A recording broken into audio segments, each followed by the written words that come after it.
ኪዳን እናንተ የኪዳን ልጆች ናችሁ ይላል። ይህን ቃል የተናገረው ሐዋርያው ቅዱስ ጴጥሮስ ነው። በዘመኑ የክርስቶስን ወንጌል ሲሰብኩ ተአምራቱን ሲያደርጉ ከነርሱ ጋር የነበሩት አይሁድ ግራ የሚጋቡበት ጊዜ ነበረ። በተለይ ድውይ በሚፈውሱበት ጊዜ ይህን በማን ኃይል አደረጋችሁት ብለው ጠየቋቸው። ቅዱስ ጴጥሮስም ኃይል ጸጋና ክብር ሁሉ የሚገኘው ከእግዚአብሔር ስለሆነ የእግዚአብሔርን ስም በመጥራት ነው። እናንተ ግን በማወቅ አይደለም ባለማወቅ ባለማስተዋላችሁ ምክንያት የሕይወትን ራስ ሰቅላችሁ ገላችሁታል።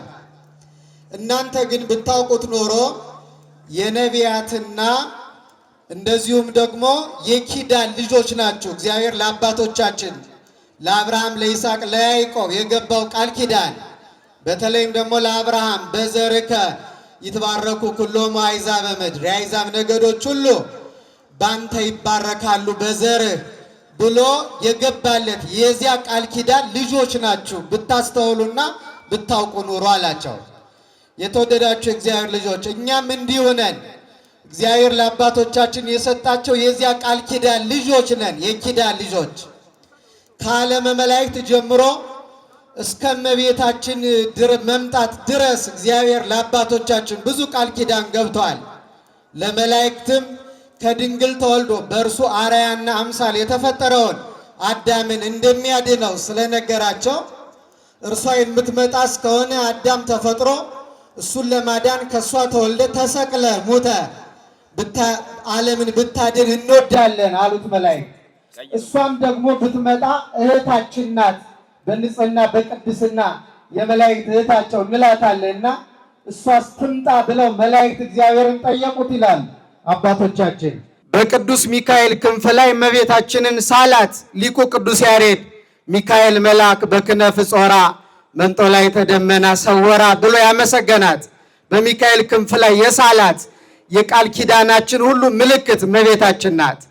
ቀጥሎም አባታችን አዳም ከሕጉ ወጥቶ ከገነት በተባረረ ጊዜ ለአዳም እግዚአብሔር የሰጠው ተስፋ ወይም ቃል ኪዳን ነበረ። እሱም ባለቀሰ ባነባ ንስሐ በገባ ጊዜ እንዲህ አለው፣ በሐሙስ ዕለት ወበመንፈቃ ለዕለት እትወለድ እምወለተ ወለትከ 5 ቀን ተኩል ሲፈጸም ከልጅ ልጅ ተወልጄ አድንሃለሁ ብሎ ቃል ኪዳን ገባለት። ያ ቃል ኪዳን ለመፈጸሙ ምልክቱ ወላዲተ አምላክ ድንግል ማርያም ናት። ለዚህም ነው ሊቁ ቅዱስ አባ ሕርያቆስ በቅዳሴው በኋላ የምንሰማው አንቲ ውእቱ ተስፋሁ ለአዳም አመ ይሰደድም ገነት፣ ከገነት በተሰደደ ጊዜ የአዳም ተስፋ አንቺ ነሽ አለ። የማን ተስፋ ንገሩኛ ክርስቲያኖች? የአዳም ተስፋ እሷ ናት። ያ ቃል ኪዳን እመቤታችን እንድትመጣ የሚጠራ ቃል ኪዳን ነበረ። ለአባታችን ለኖህ የገባውን ቃል ኪዳን ማንሳት እንችላለን። ለአባቶቻችን ዳግመኛ ምድር በፍል ውሃ ላላጠፋት በቀስተ ደመና ምልክት ቃል ኪዳን ገባውልህ አለው። ያች ዓለም ዳግም ላይጠፋ ቃል የተገባላት ቀስተ ደመና ዓለም ከጥፋት የዳነባት መርከብ እመቤታችን ናት። ለአብርሃምም በዘርህ የአሕዛብ ነገዶች ሁሉ ይባረካሉ ያላት ዘር ነቢዩ ኢሳይያስ ዘርን ባያስቀርልን ኖሮ እንደ ሰዶም በሆን ገሞራልን በመሰልን ያለው አባታችን አባ ጽጌ ድንግል በማኅሌተ ጽጌ እግዚአብሔር ኪያኪ እመያትረፈ ለነ ዘራ እምከመ ሰዶም ኮነ ወከመ ገሞራ መሰልነ፣ እግዚአብሔር አንቺን ንጽሕቱን ዘር ባያስቀርልን ኖሮ እንደ ሰዶም በሆን ገሞራንም በመሰል ብሎ ያመሰገናት። ለአባታችን ለኖህ የተገባቸው የምሕረት ቃል ኪዳን ቀስተ ደመና መርከቧ እመቤታችን ናት። ለአብርሃምም ዘርህ በዘርህ ዓለም አሕዛብ ይባረካሉ ያላት እሷ ናት። ስለዚህ የተወደዳችሁ ክርስቲያኖች በየዘመናቱ እግዚአብሔር ለአባቶቻችን ተስፋና ቃል ኪዳን ሰጥቷቸው ነበረ እንደሚያድናቸው። ያ ኪዳን በማን ተጠቃለለ? የመጨረሻው ኪዳን በማን ተፈጸመ ካላችሁኝ በኪዳነ ምሕረት ነው። በማን አልኳችሁ? ስሟን ጥሯት እንጂ በኪዳነ ምሕረት ነው የተፈጸመው ያ ኪዳን። ለዚህ ነው ደራሲው ተፈጸመ ተስፋ አበው በማርያም ድንግል ወበቀራንዮ ተተክለ መድኃኒት መስቀል ያለው። የአበው ሁሉ ተስፋ የተፈጸመው ለመላእክት የነገረው ለአዳም፣ ለኖህ፣ ለአብርሃም፣ ለይስሐቅ፣ ለያዕቆብ፣ ለዳዊት፣ ለሰሎሞን፣ ለሌሎችም አበው ለነቢያት የተናገረው ትንቢት ሁሉ የተጠቃለለው በመጨረሻው የኪዳን ምልክት በኪዳነ ምሕረት ነው። ለዚህ ነው የአበው ሁሉ ተስፋ በእሷ ተፈጸመ ብሎ ደራሲው የገለጠው ማለት ነው። ክርስቲያኖች እንደሚታወቀው አባቶቻችን እንደነገሩን ይህ ቀን የኪዳን ሁሉ ፍጻሜ ስለሆነች በዚያውም ላይ የአምላክ እናት ስለሆነች ከልጇ ከወዳጇ ቃል ኪዳን የተቀበለችበት ልዩና ገናና ቀን ነው ይሄ ቀን። አበው እንደነገሩን ዮሐንስ አፈወርቅ ነው ይላሉ። ከበዓላቶቹ ሁሉ የትኛውን ትወጃለሽ ብሎ ጠየቃት። እንደምታውቁት እመቤታችን ስንት በዓላቶች ነው ያሏት? በታምረ ማርያም እንደምንሰማው ስንት ናቸው? አታውቁም? ስንት ናቸው? 33። ከነዚህ ሁሉ በዓላቶችሽ የምትወጃቸው የትኞቹን ነው አብልጠሽ ብሎ ጠይቋታል። እርሷም እንዲህ አለችው፣ አራቱን ነው አለችው። ሁሉንም እወዳለሁ፣ አራቱን ግን በጣም እወዳለሁ አለችው። የትኛውን ሲላት፣ አንደኛ ከጨለማ ወደ ብርሃን ከጠባቡ ወደ ሰፊው ዓለም የመጣሁበት እናትና አባቴ ልጅ በማጣት ከሰው አንሰው አንገታቸውን ደፍተው ይኖሩ ነበረ። እኔን ሲወልዱ ደስ ብሏቸዋልና እነሱ ቀና ስላሉ ስለከበሩ የነሱ ደስታ ደስታዬ ስለሆነ የተወለድኩበትን ቀን እወዳለሁ፣ ግንቦት 1 ቀን ማለት ነው። ሁለተኛው ዓለምን የማስታርቅበት የምሕረት ቃል ኪዳን የተቀበልኩበትን መቼ ደከማችሁ እንዴ? መቼ? የካቲት 16 ቀን እሱን በጣም እወደዋለሁ ብለዋለች። ቀጥሎ ከዚህ ዓለም ወደዚያኛው ከሚያልፈው ወደማያልፈው ከሚጠፋው ወደማይጠፋው ዓለም የተሸጋገርኩበትን ጥር 21 ቀን የእረፍቴን ቀን አስተርእዮ የምንለው ማለት እርሱን እወዳለሁ። የመጨረሻው ደግሞ ወደ ሰማያት ያረኩበትን ከሞት የተነሳሁበትን በልጄ በወዳጄ ቀኝ ወነበረት በየማነ ወልዳ ወአምላካ በአምላኳና በልጇ ቀኝ የተቀመጠችበት ነሐሴ 16 ቀን እሱን እወዳለሁ ብለዋለች። አያችሁ ክርስቲያኖች፣ ከነዚህ ከአራቱ ሁለቱ በ16 ቀን የሚከበር ነው። ለዚህ ቀን ደርሶ ይህም በዓል ለማክበር ያበቃን መድኃኔዓለም የተመሰገነ ይሁን። ዓለም ባይታደል ይገርማችኋል፣ ዓለም ብዙ ቀኖችን ያከብራል። የውሃ ቀን ያከብራል፣ የእናቶችንም ቀን ያከብራል። በጣም ጥሩ ነው። ሌሎቹንም ሰው በጣም የሚያስደነግጠው ደግሞ ክብሩና ጸጋውን የሚያጣበት የፍቅረኛሞችን ቀን እንኳን ብሎ ያከብራል። በዚያ ቀን ግን ብዙ ሰው ከእግዚአብሔር ይርቃል። የሚያስደነግጠው ደግሞ ሰው ዘር እንዳይጸነስ በሽታ እንዳይተላለፍብኝ ብሎ የእግዚአብሔርን ሕግ ተላልፎ ዝሙት ለመፈጸም የሚያደርገውን ከፕላስቲክ ለሚሰራው ዕቃ በዓል የሚያከብር ዓለም ነው። የሚገርማችሁ ለዚያ ቀን እንኳን በዓል ይከበራል። በዓለም ግን ባለመታደል የእመቤታችን በዓል ሲከበር የሚከፋቸው አሉ። የኃጢአት ቀን ከተከበረ የንጽህና ሁሉ አክሊል የሆነችው የእመቤታችን በዓል ቢከበር ዓለም ለምንድን ነው የከፋው? እኛ ግን ባለ በዘመናችን ሁሉ እናከብራታለን፣ እናገናታለን። እስኪ አመስግኗት። ስለዚህ ቀን የምሕረት ቃል ኪዳን የተቀበለችበት ልዩ ቀን ነው። ጌታ በመስቀል ላይ እያለ እንደምታውቁት በዕለተ ዓርብ ለዮሐንስ አደራ ሰጥቷታል። እነኋት እናት ብሎ በእሱ አንጻር ለእኛም እናት ሆና ተሰጥታለች። ከዮሐንስ ጋር 15 ዓመት ኖራለች። በ15 ዓመት ውስጥ ግን ይላል አንድም ቀን ከጌታ መቃብር ቀርታ አታውቅም ይላል። ከማን መቃብር? አይገርማችሁም ክርስቲያኖች? ሁልጊዜ ወደ ጎልጎታ ትሄድ ነበረ። ወደ ጌታ መቃብር የሚገሰግሱትን የማይወዱ አይሁድ በቁጣና በቅናት ተነስተው ሊገሏት ተነሱ። እግዚአብሔር ግን በምሕረቱ ከለላትና ተሰወረች አለች ቦታው ላይ። አይሁድ ግን አያዩዋትም። አያችሁ፣ እኛ የኪዳን ልጆች ነን። የማን ልጆች ንገሩኝ? የማን ልጆች ነን? የኪዳነ ምሕረት ነን አይደለንም? ስለዚህ እናታችን በዚህ ዓለም በነበረችበት ጊዜ ሁሉ አንድ ነገር ያለማቋረጥ ታደርግ ነበር፣ ወደ ጌታ መቃብር መገስገስ። ያቺ የጌታ መቃብር ይቺ ቤተ ክርስቲያን ናት። ክርስቲያኖች እናታችን እንምሰላት ካል በየቀኑ ከቤተ ክርስቲያን ደጅ መጥፋት የለብንም።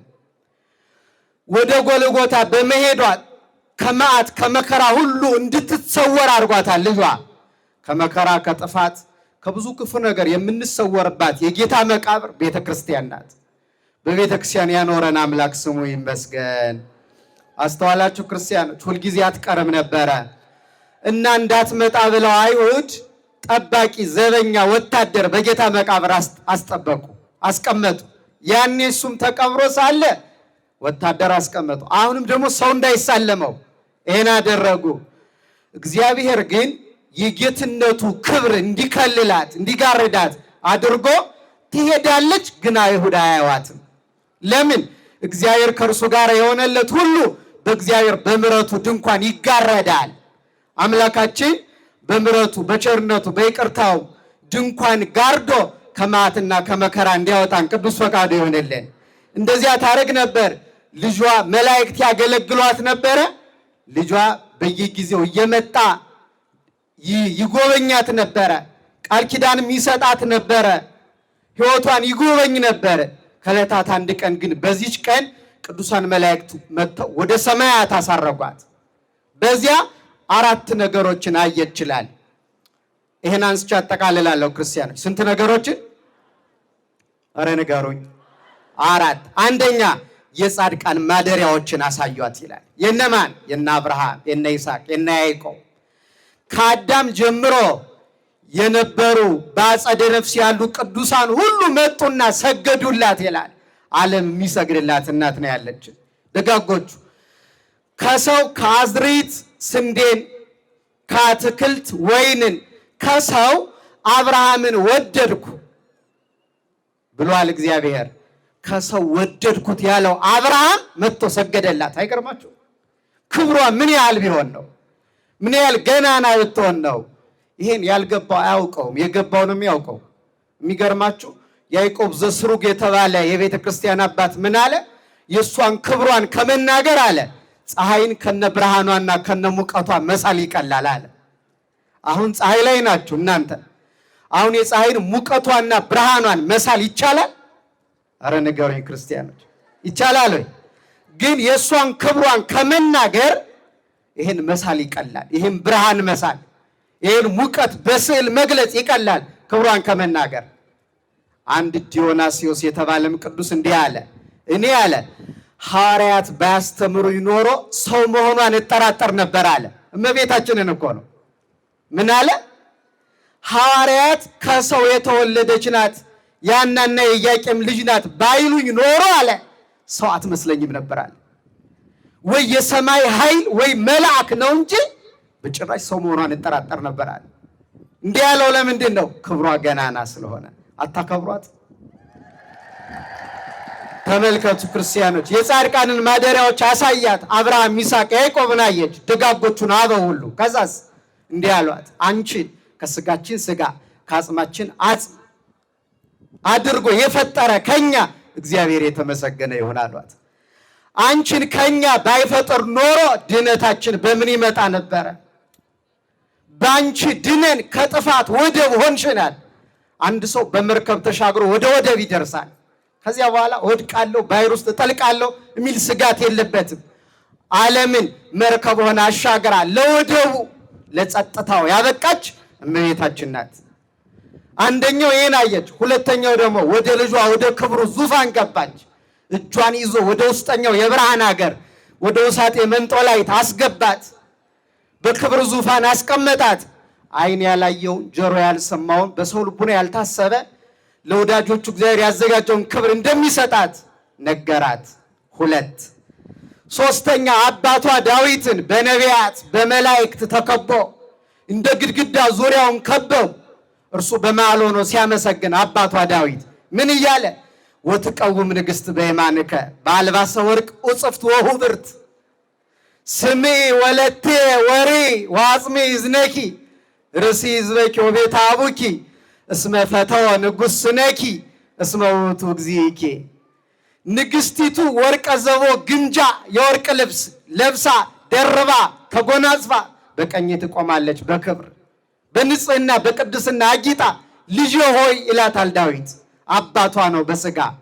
ልጄ ሆይ ስሚ፣ ጆሮሽን ማዘንቢ፣ የአባትሽን ቤት እርሽ፣ ከዓለም የተለየሽ ነሽ። የአባትሽ ወገኖች በዘር በሩካቤ ጸንሰው የሚወልዱ ነበሩ። አንቺ ግን እንበለ ዘር እንበለ ሩካቤ ያለ ወንድ ዘር በድንግልና ጸንሰሽ በድንግልና አምላክን የወለድሽ ነሽ። እስመ ፈተወ ንጉሥ ስነኪ የዓለማት ንጉሥ እግዚአብሔር ውበትሽን ወዷልና እስመ ውእቱ እግዚእኪ እሱም ጌታሽ ነው አላት። አመሰገናት ይላል። አታመሰግኗት? ሶስተኛው ይሄ ነው። የመጨረሻው ግን የዛሬው ቀን ነው። መላእክት ወስደው አጋንንትና ሰራዊቱ የእሱንም ፈቃድ የሚፈጽሙ ኃጥአን የሚኖሩበትን የስቃይ ዓለም አሳዩአት። የጨለማ ዳርቻ ለጨለማ ወሰን የሌለው ያን አሳዩአት። ሲያሳዩአት በጣም አዘነች እና እንዲህ አለች፣ የሰው ልጆች ከዚህ ጥፋት እንዲድኑ ማን በነገራቸው አለች። ምን አለች? ለሰው መዳን ነው የምታስበው በሕይወቷ ሁሉ ሰው እንዲድን ርራያዋ ማን በነገራቸው ስትል መልአኩ ቅዱስ ገብርኤል ቀርቦ እንዲህ አላት፣ ቡርክት አንቲ የተባረክሽ የሥጋ የነፍስ መርገም የሌለብሽ እመቤቴ። ቅዱስ ገብርኤል ነው እንደዚህ የሚላት። እመቤቴ ሆይ አይዞሽ፣ እግዚአብሔር ካንቺ ጋራ ነው፣ ቃል ኪዳንም ሰጥቶሻል። ስለዚህ ባንቺ ቃል ኪዳን የሚማጸኑት ሁሉ የሲኦልን ደጅ እንዳያዩ ልጅሽ ይጠብቃቸዋል አላት። በምንሽ የሚታመኑ? በቃል ኪዳንሽ በሉ እስኪ። በቃል ኪዳኗ የኪዳን ልጆቿ ነን እኛ ሁላችንም። ይሄ ትልቅ ክብር ነው። ለዚህ ያበቃን መድኃኔዓለም የተመሰገነ ይሁን። የቃል ኪዳን ልጆቿ ነን።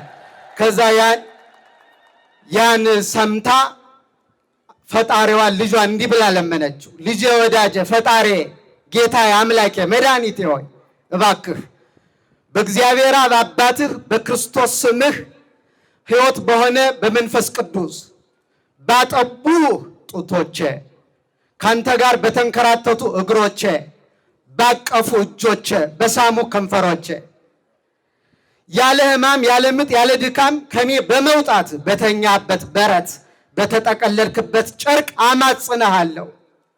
ስሜን ለሚጠሩ መታሰቢያዬን ለሚያደርጉ ሁሉ ምሕረት ልትሰጣቸው፣ በተለይ ለተራበ የሚያበሉ ለተጠማ የሚያጠጡ የተራቆተውን የሚያለብሱ ለነዚህ፣ ከዚያስ ደግሞ ልጆቻቸውን በእኔ ስም ለሚጠሩ ወለተ ኪዳን ገብረ ኪዳን ብለው የኪዳን ልጆች ለሆኑት ለነሱ፣ ያዘነውን ለሚያጽናኑ የተከዘውን ደስ ለሚያሰኙ ለነሱ፣ ይልቁኑ በበዓሌ ቀን በዛሬው ቀን ባላቸው አቅም ሁሉ ያገለገሉትን የዘመሩትን ማይሌት የቆሙትን ምስጋናዬን የተናገሩትን እልል ያሉትን ያጨበጨቡትን የሲኦልን ደጅ ላታሳያቸው ቃል ኪዳን ግባልኝ።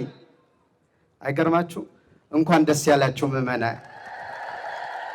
እልል ብላችኋል፣ ዘምራችኋል። የሲኦልን ደጅ እንዳታሳያችሁ እንዳታሳየን በእውነቱ አማላጅነቷ ቃል ኪዳኗ ይርዳን።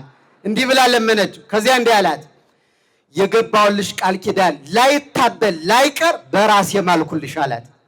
በጭራሽ አይቀርም፣ ያልሽውን ነገር በሙሉ እፈጽምልሻለሁ አላት።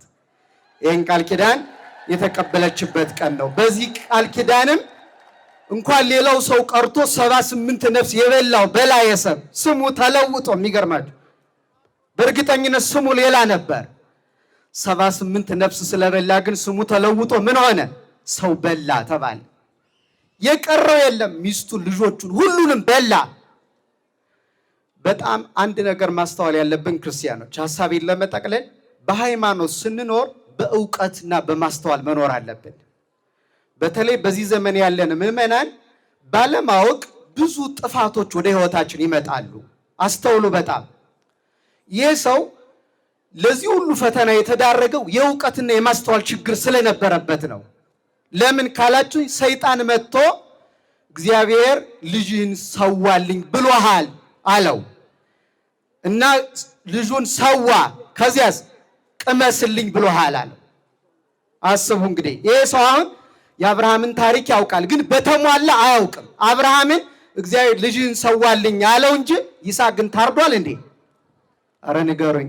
አልታረደም። እሱ ብቻ አይደለም ብላውም አላለውም እግዚአብሔር። ይህንም አይልም እግዚአብሔር፣ ግን አያውቅም። አያችሁ አለማወቅ እንዴት እንደሚጎዳ። የልጁን ደም ቀመሰ፣ በዚያው ሰይጣን ተዋሃደው። እዚያ ሰው የሚባል አልተረፈውም። ብዙ ሰው በላ። ግን አንድ ነገር ደግሞ ማስተዋል አለብን። በህይወታችን ምንም ያህል ክፉ ብንሆን አንዳንድ ደግ ነገር ግን ከልባችን ሊጠፋ አይገባም። አሁን ይሄ ሰው አንዳንድ ሰዎች እግዚአብሔርን ክዶ በእመቤታችን ተማጽኖ ዳነ ስንል እናንተ እግዚአብሔር ሳይኖር በስላሴ ሳያምን ሰው ይድናል የምትሉ ከወንጌል ተቃራኒ የሆነ ትምህርት የምታስተምሩ የሚሉ ሰዎች አሉ። ይሄ ሰው እግዚአብሔርንም ለማወቅ እኮ አይምሮ ያስፈልጋል። አያስፈልግም እንዴ? ይሄ ሰው እኮ ኦልሬዲ አብዷል እኮ ህሊናውን አጥቷል። ግን እግዚአብሔር ቸር አምላክ ስለሆነ በእናቱ ምክንያት እርሱን ወደ ማመን ወደ ምሕረተ እግዚአብሔር እንዲመጣ ጠራው። ስለዚህ ሁሉን ሲሰማ ትዝ አላለውም። እግዚአብሔር ግን ማርያም ሲባል ልቡን አበራለት። እስኪ ማርያም በሉ።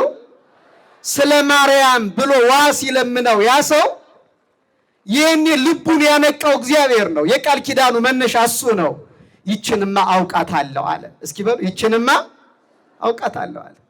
የማርያም ስም ሲጠራ ማይራራ ሰው ከበላይ ሰብ የባሰ ሰው ነው። የሚገርማችሁ ታምሯን ያስተጋቡ ሊቃውንት ምን እንዳሉ ታውቃላችሁ? ሶበ ተጸዋ ስማ ለማርያም ድንግል፣ የማርያም ድንግል ስሟ በተጠራ ጊዜ ይላል ያድለቀልቅ ጽና ሰማያት፣ የሰማያት ጽን ወግዘፈ ምድር፣ የምድርም ግዘፍ ይናወጣል እስከ መሰረታ ለሲኦል፣ እስከ ታችኛው እስከ በርባሮ ድረስ የማርያም ስም ሲጠራ ምድርና ሰማይ ይነዋወጣል ይላል። ይህ ብቻ እንዳይመስላችሁ የመላእክት ክንፍ ነፋስ እንደመታው ቅጠል ይወዛወዛል ይላል። ማርያም የሚለው ስም ሲጠራ እግዚአብሔርም ሊፈርድ ብሎ ስለ ማርያም ካሉት ሊፈርድ ያለውን ነገር አቁሞ ስለ እናቱ ብሎ ይቅር ይላል። እንዲህ አይነት ቃል ኪዳን የተሰጠነን ክርስቲያኖች በጣም እድለኞች ነን። ይህን ቃል ኪዳን የሰጠን የእናቱ ልጆች ያደረገን የአማልክት አምላክ እግዚአብሔር ምስጋና ይግባው። በዘመናችን ሁሉ ስሟን እየጠራን አገልጋዮቿ ሆነን እድሜያችን ለመጨረስ ያብቃን። እግዚአብሔር ይስጥልኝ።